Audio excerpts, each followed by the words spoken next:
Samajwadi party के प्रदेश अध्यक्ष श्यामलाल पाल जी मौजूद हैं। हम उनसे बात करते हैं। सर, आज पुण्यतिथि है जनेश्वर मिश्र जी की, क्या संदेश है अपने कार्यकर्ताओं के लिए? देखिए, आज पंडित जनेश्वर मिश्रा जी की पुण्यतिथि है।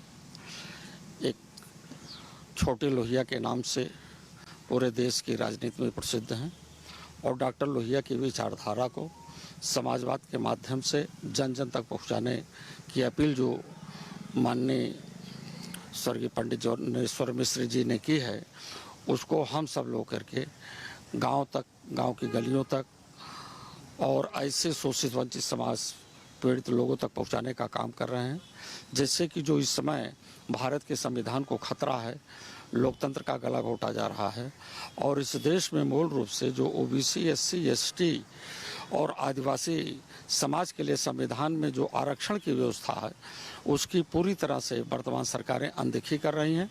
उसी को लेकर के हम लोग आगे चल रहे हैं। सर, आज कैबिनेट बैठक है कुंभ में सरकार की, क्या कहेंगे आप? कैबिनेट बैठक के लिए स्थान है लखनऊ। हाँ, फिलहाल वो माघ मेले में उनकी कैबिनेट की बैठक है। वो उत्तर प्रदेश की जनता के लिए काम करें, पर उत्तर प्रदेश की जनता के साथ जो उत्तर प्रदेश के बेरोजगारों के साथ हुआ, कॉम्पिटिटिव स्टूडेंट्स के साथ हुआ है, सौतौलिया व्यवहार पेपर लीक हुआ है। उत्तर प्रदेश की राजनीति में ऐसा कभी नहीं हुआ कि लोक सेवा आयोग की परीक्षाएं का पेपर आउट हो, पुलिस का पेपर लीक हो। इन सब मुद्दों पर उन्हें पहल करना चाहिए, लेकिन आज प्रदेश की जनता पूरी तरह से आक्रोशित है। नेताजी का अपमान राजू दास ने किया ट्वीट करके, उसको अभी भी वो खुलेआम घूम रहा है, कोई एफआईआर नहीं।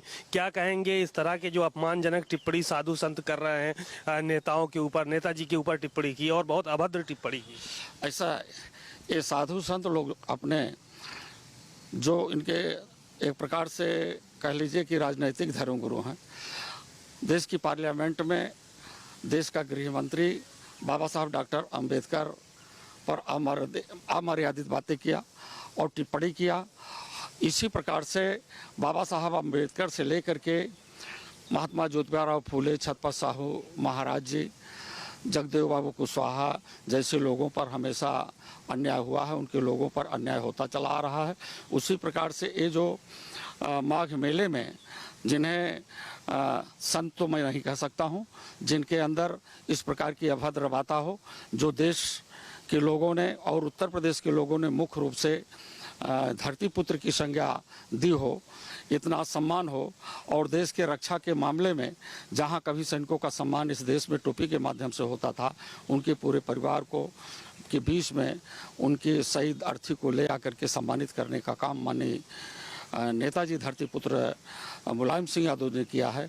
आज तक कोई भी रक्षा मंत्री नहीं कर पाया है।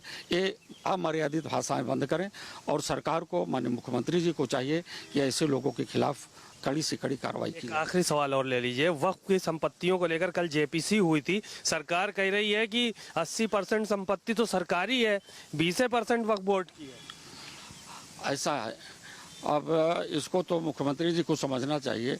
उन्होंने कहीं नजूल के नाम पर कुछ कार्रवाई करना शुरू किया तो उनके समझ में आए कि ये तो सब इस पर मुसलमान ही टिके हुए हैं। नजूल वाला काम जब आगे बढ़ा तो पता चला कि ये हिंदुओं के भी कब्जे में है। इसी प्रकार से इनकी सारी व्यवस्थाएं हैं। इन्हें संविधान के तहत काम करना चाहिए। जो संविधान कहे उसको कहें। अगर संविधान के अनुसार नहीं करेंगे तो लोकतंत्र की हत्या होगी। इस देश में कोई भी सम्मानित नहीं बच पाएगा। धन्यवाद। आपने प्रदेश अध्यक्ष जी को सुना, श्यामलाल पाल, जो कि समाजवादी पार्टी के प्रदेश अध्यक्ष हैं। उन्होंने बहुत सारी बातें कही। कैमरामैन रोहित के साथ सीमाब नकवी, भारत समाचार, लखनऊ।